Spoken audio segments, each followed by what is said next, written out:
개학하고 벌써 한 달 정도 지났어요. 이제 중간고사 시험도 이제 한 달 정도 남은 셈이에요. 그죠? 또 중학생들 같은 경우에는 뭐 시험 2주 전에 시작하기도 하니까 아직 시험 공부를 시작하지 않고 있는 학생들도 꽤 많겠지만, 이게 고등학생은 또 이야기가 다르잖아요. 특히 이제 고1 첫 중간고사를 준비하는 경우에는 이번 시험 정말 잘 봐야 되는데, 이게 이제 내신에 들어가는데 이런 부담감도 만만치가 않죠. 특히 이게 고등학교 시험은 중학교 시험과는 다르다, 이런 이야기를 또 많이들 들으니까 그 준비에 대한 부담도 많고, 진짜 잘 준비해야겠다, 이런 생각 많이 할 것 같아요. 오늘은 제가 학생들 중에 특히 걱정이 많고 불안감이 높은 그런 성격을 가진 학생들이 이 중간고사 준비를 하면서 주의해야 할 점, 그리고 잘할 수 있는 방법, 이런 걸 좀 알려드리려고 합니다. 불안과 걱정이 많고 예민하고 그러면서도 완벽주의적인 이런 특성을 보이는 성격을 우리는 로맨티스트라고 부르는데요. 이렇게 걱정 많은 성격을 가지고 있어도 이제 각자의 또 공부 마음에 따라서 이 시험에 대한 대비법이 좀 달라져요. 그래서 오늘은 공부에 대한 부담감만 잔뜩 가지고 있는 그런 공부 마음을 가진 이제 로맨티스트 학생의 경우와, 또 내가 요 시키는 것만 잘 따라서 해보면 되겠지 하는 공부 마음을 가진 로맨티스트의 경우, 이렇게 두 가지 경우에 대해서 알려드릴 거예요. 방송 보시면서 여러분의 자녀가 어느 경우에 해당하는지 알고 싶으시면 LSI 검사도 한번 해보셔도 좋을 것 같아요. 아이 공부를 위해 어떻게 해줘야 하지? 곧 중간고사인데 우리 아이는 어떻게 준비시켜줘야 할까? 우리 아이에게 딱 맞는 방법을 알려주면 좋겠는데 이은주 박사님에게 개별적으로 물어볼 수 있을까? 방송을 보시면서 이런 생각을 하셨다면 중간고사 대비 자녀 공부 고민 상담소 이벤트를 신청해보세요. 자녀의 중간고사 준비로 고민하시는 학부모님들에게 시원한 답을 드립니다. 중간고사 대비가 아니더라도 자녀 공부 문제에 대해 증문즉설로 답을 드려요. 줌으로 진행하기 때문에 지방이나 해외에 거주하시는 분들도 참가 가능합니다. 중간고사 대비 자녀 공부 고민 상담소 25년 4월 9일 수요일 오전 10시 30분 줌을 통한 온라인 진행. 자세한 내용은 하단 더보기 참고. 그리고 우리 아이 WPI 성격과 LSI 공부 마음도 알려준대요. 이제 이 첫 번째 경우인 공부에 대해서 부담감만 잔뜩 느끼면서 공부를 제대로 하지 못하는 그런 로맨티스트 학생들을 우선 먼저 살펴볼게요. 일단 부모님들 관점에서 이 아이들을 바라보면요, 공부를 안 하는 걸로 보여요. 그리고 거의 공부 안 하고 있는 게 사실은 맞아요.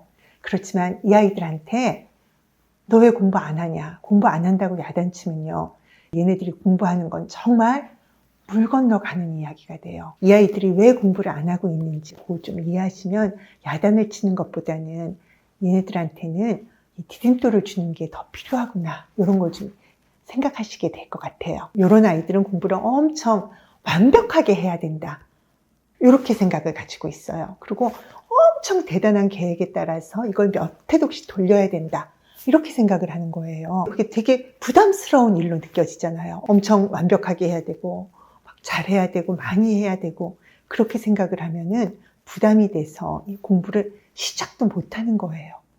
근데 이렇게 공부를 안 할 거면 정말 좀 마음이라도 편하게 대놓고 좀 놀면 좋은데, 얘네들은 그렇게 뻔뻔하게 대놓고 놀지도 못해요.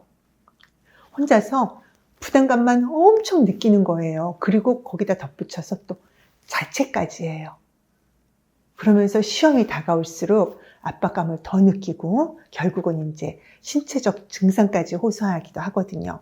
배가 아파진다거나 두통이 생긴다거나, 원래 아토피가 있던 애들은 아토피가 더 심해지기도 하거나, 아니면 막 폭식을 하기도 하거나 그렇게 돼요. 왜냐하면 불안이 점점 더해지기 때문이거든요. 그런데 부모님 입장에서는 이게 답답하고 기가 차고 안타깝고 그렇죠. 공부를 너무 열심히 해서 아픈 거면 이게 이해를 하겠는데, 공부도 제대로 안 하면서 또 짜증은 있는 대로 다 내고 심지어는 거기다 아프기까지 하니까, 아니 네가 뭘 힘든 걸 했다고 아파? 이런 생각 드실 거예요. 정말 잠도 안 자고 힘들게 공부했으면 그래, 너무 힘들어서 아플 수도 있지. 그렇지만 공부한다고 방에 있으면서 공부 대신 몰폰하거나 딴짓 실컷 해놓고 아니면 잠만 푸질러 자면서 왜 아파? 이런 생각 드시잖아요. 그런데 이런 성격의 학생들한테 이런 식으로 반응을 해주면요, 이제 얘네들이 딱 공부를 때려칠 빌미를 주는 것밖에 안 돼요. 엄마는 내가 얼마나 힘든지, 내가 얼마나 잘하고 싶은지 알지도 못하고, 내가 엄마 닮아서 머리 나빠서 공부 못하는 건데, 뭐 이런 반응이 나오면서 이제 마음속으로 엄마한테 엄청 삐쳐서 더 공부를 안 하게 돼요. 그럼 이제 이런 학생들은 어떻게 해야 돼요? 뭘 어떻게 해야 돼요? 부담감 때문에 공부를 못하니까 부담감 줄여줘야죠. 그래서 얘네들한테 너무 힘들지, 수고한다 이렇게 말하면서요, 살살 달래줘야 돼요. 어머니 속 다 문드러지지요. 그래도 이걸 어쩌겠어요. 시험 못 봐도 괜찮아, 큰일 안 나, 이런 말도 때때로 필요하기도 하고요. 그러면서 한 발짝씩 얘가 발을 떼게 만들어야 되는 거예요. 그게 중요해요. 그러니까 얘네들이 사실 수업 내용 매일 복습하고 문제집 한 번 정도만 제대로 풀어도요, 시험 대비 해나가는 기본은 될 수 있는데 얘네들은 그 정도에서는 안 될 거라고 생각하고 아예 시작을 안 하는 게 문제거든요.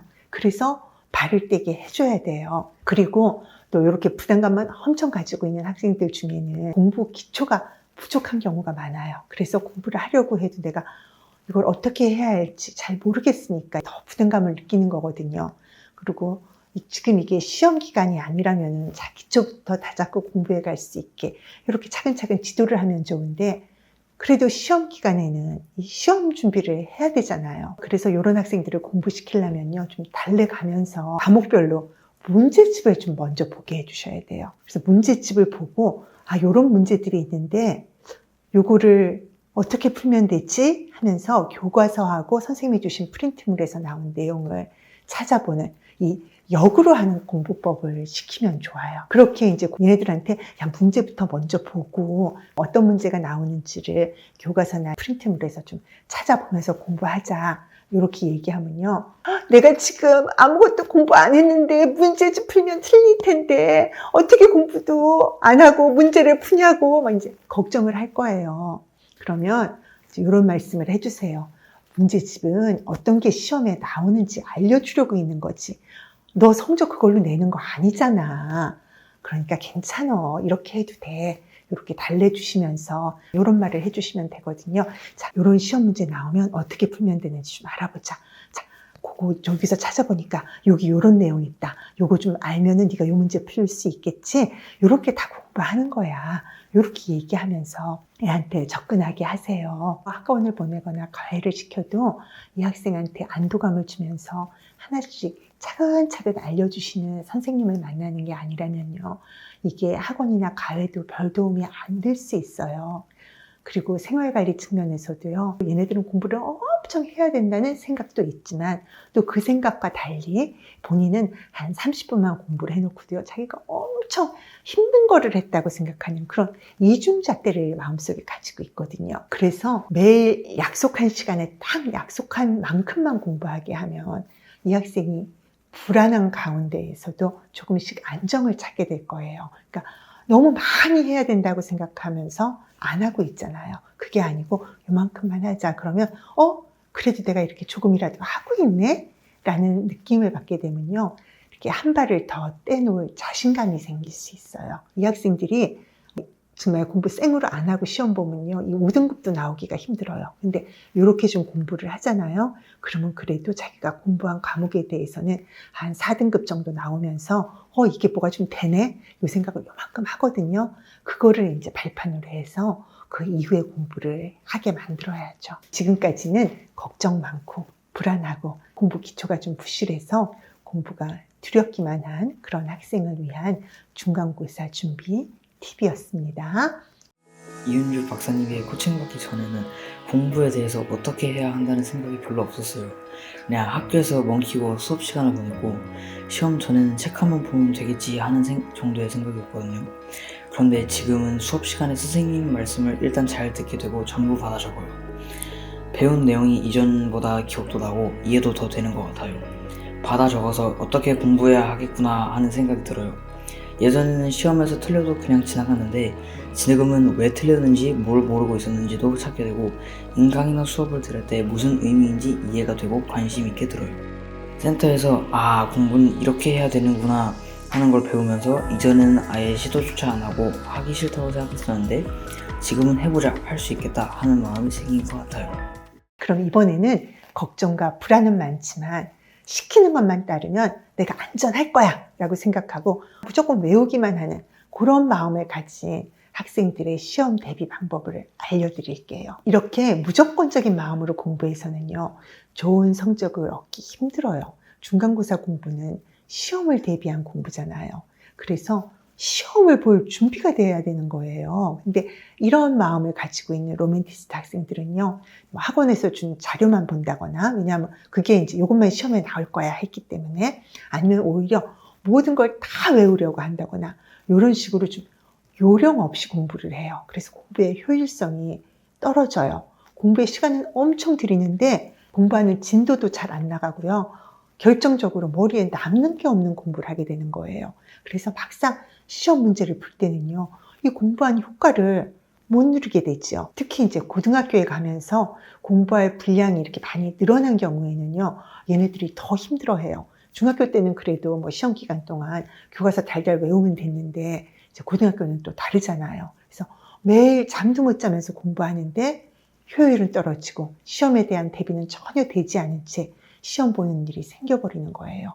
이 학생들이 왜 이런 문제를 겪는가 하면요, 공부를 하면서 시험이 어떻게 나올지 좀 이렇게 생각을 하면서 공부를 해야 되는데 그냥 무턱대고 외우기만 하니까 시험에서는 멘붕을 겪게 되는 거예요. 문제를 풀 준비가 안 된 거죠. 그리고 또 이 학생들은 중요한 것과 중요하지 않은 것을 구별하지 않고 아주 다 공평하게, 너무 공평한 마음으로 이 공평하게 공부를 하는 거예요. 그럼 공부할 내용의 분량도 점점 많아져요. 그러면 공부의 쓰나미에 밀려가게 되거든요.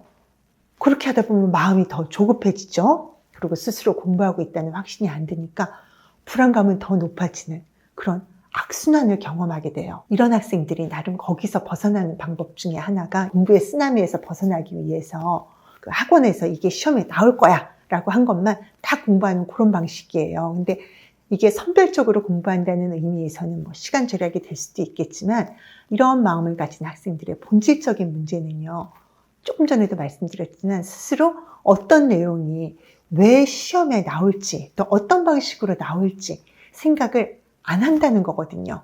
그래서 누가 찍어주는 것을 충실히 공부하겠다는 이 태도에서 벗어나지 않으면요, 시간을 들여도 시험을 망치는 결과에 반복이 될 거예요. 그래도 아직 중간고사까지는 이제 한 달 가까이의 시간이 있잖아요. 그러니까 학교 수업 일단 집중해서 들으면서 필기 열심히 하고, 왜냐하면 선생님이 설명해 주는 그대로 중간고사는 나오니까요. 그리고 다시 정리하면서 그 과목 선생님이 강조하신 내용을 다시 생각해보고 이 내용이 시험 문제로 어떻게 나올 수 있을지 자꾸 스스로 생각을 해봐야 돼요. 그리고 문제가 어떻게 나올지 생각하려면요, 사실 막막하죠. 어떻게 해야 돼요? 이미 만들어져 있는 문제를 참고로 하면 되죠. 그래서 이 학생들은 문제집이나 이런 걸 풀 때요, 이게 내가 뭘 아는지 모르는지 확인하려는 용도로 하기보다는요, 어떤 내용이 어떤 식으로 문제로 나오는지 그걸 알아내는 과정이라고 생각하고 공부할 필요가 있어요. 그런데 이렇게 공부를 하라고 하잖아요. 그러면 이게 그동안 안 해오던 방식이잖아요. 그래서 또 불안해해요. 그동안 했던 것처럼 외울 거 다 외우고 마지막에 문제 풀면서 확인해야 한다, 이런 마음을 가지고 있기 때문이거든요. 근데 그런 기존의 방식을 좀 뒤엎고 문제를 가지고 약간 오답하는 마음으로 그렇게 공부해야 돼요. 이런 식으로 한번 쭉 문제집이나 학교 기출 공부를 쭉 하면요, 그래도 어떤 내용이 시험에 나오는지 좀 감이 잡히게 돼요. 그렇게 공부의 우선순위를 스스로 잡아가면서 공부하게 되면요, 학원에서 찍어주는 문제에 의존해서 스스로 생각하는 걸 두려워하는 것에서도 벗어나게 되고요. 그 공부 내용이 자기 스스로 이거 중요하다고 생각해서 더 공부하게 되는 거잖아요. 그렇기 때문에 스스로 생각하면서 공부하는 자기주도 학습이라는 거를 시작하게 되는 거예요. 그러면요, 이전에 자기가 무조건 공부했을 때는 이게 4등급 정도 올라가기 힘들거든요. 그렇지만 이렇게 자기 스스로 생각하면서 자기주도적으로 공부하면요, 2등급 정도까지 올라가더라고요. 그래서 한번 이런 시도를 해보시면 좋을 것 같아요. 공부의 왕도는 없습니다. 하지만 나에게 꼭 맞는 해법은 있습니다. 이은주 박사의 개인 맞춤 상담과 코칭, 공부하는 학생과 부모님의 고민, 해답의 길을 찾아드립니다.